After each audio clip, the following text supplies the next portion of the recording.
আসসালামু আলাইকুম everyone, welcome my blog rabbit agro. So বরাবরের মতো আমি এমডি আসাদ হাজির হয়েছি নতুন একটি আপডেট ব্লগ নিয়ে। সো শুরুতে দেখা যাইতেছে দুইটা খরগোশের বাচ্চা, মানে এদের বয়স 3 মাসের মতো হয়েছে। এগুলো কিন্তু আমার বাসায় এখন ছিল না বর্তমানে, আজকেই কিন্তু দিয়ে আছে আমার ফ্রেন্ড। আজ থেকে 1.5 মাস আগে আমার ফ্রেন্ড আমার থেকে দুইটা খরগোশ নিছিল।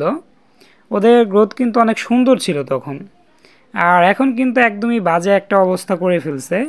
মানে 1.5 মাসের যত্নেই কিন্তু এমন একটা সাইজ করে ফেলছে, মানে এগুলা এখন আর বিক্রি অযোগ্য হয়ে গেছে প্রায়।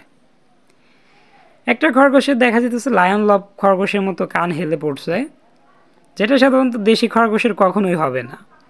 এর পিছনে কারণটা হইতেছে এত পরিমাণ দুর্বল হয়ে পড়ছে, এবার কানটা যে দাঁড়া করেই রাখবে সেটাও কিন্তু পারতেছে না। মাত্র 1.5 মাসে এই অবস্থা করে ফেলেছে, আর মাত্র 1.5 মাসের ভিতরে কিন্তু ওর খরগোশের প্রতি ভালোবাসাটা শেষ। মানে আমার দেখা যেতেছে 1.5-2 বছরে খরগোশের প্রতি ভালোবাসাটা শেষ হইতেছে না, আর ওর মাত্র 1.5 মাসেই শেষ। মানে কখনো ওর ভালোবাসাটা ছিলই না খরগোশের প্রতি বা অ্যানিমেলদের প্রতি। এখন আমি যে কথাগুলো বলার জন্য আজকে ব্লগটা শুরু করেছি সেটা হইতেছে, আপনার কোনো অ্যানিমেল বা গাছপালার প্রতি যদি ভালোবাসা না থাকে, সে বিষয় নিয়ে আপনি কাজ করতে যাবেন না। এখানে আপনার লাভের চাইতে লসের পরিমাণটাই বেশি হবে।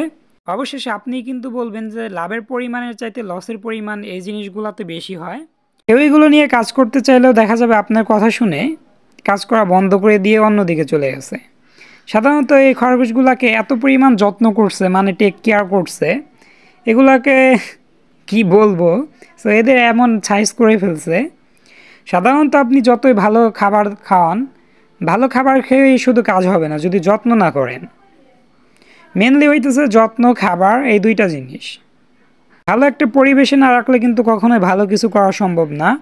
আর যত্ন না করলে কিন্তু এখান থেকে আপনার কোনোভাবে লাভ পাওয়া সম্ভব না, কোনো কিছু থেকেই না।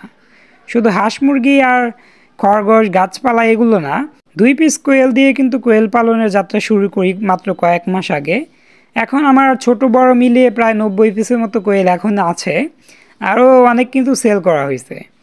আর মাত্র 2 পিস খরগোশ দিয়ে বছর খানিক আগে খরগোশ পালন শুরু করলেও দেখা যায় মাত্র 10 মাসের ভিতরে কিন্তু একটা খরগোশ থেকে 5,000 টাকার শুধু বাচ্চাই বিক্রি করি, যেগুলা কোনো সময় কিন্তু আপনাদের সঙ্গে শেয়ার করা হয় না। মানে আমি বিক্রি সংক্রান্ত বা ক্রয় সংক্রান্ত কিন্তু কোনো কথা বলি না, কত টাকা দিয়ে ক্রয় করলাম, কত টাকায় বিক্রি করলাম, যেহেতু আমার এগুলো বিজনেস না। মানে ওভার যেগুলো হয়ে যায়, মানে রাখাটা সম্ভব হয় না, ওইগুলো সেল করে দেই। প্রায় 5,000 টাকার বাচ্চা সেল করি মাত্র 10 মাসের ভিতরে একটা খরগোশ থেকে। এদের প্রতি কেবল ভালোবাসার জন্যই কিন্তু সম্ভব হয়েছিল মাত্র 10 মাসের ভিতরে এত কিছু করা। আর আমাদের প্রায় অ্যানিমেলগুলাই কিন্তু আমার খরগোশ বিক্রির টাকা দিয়ে কিনা।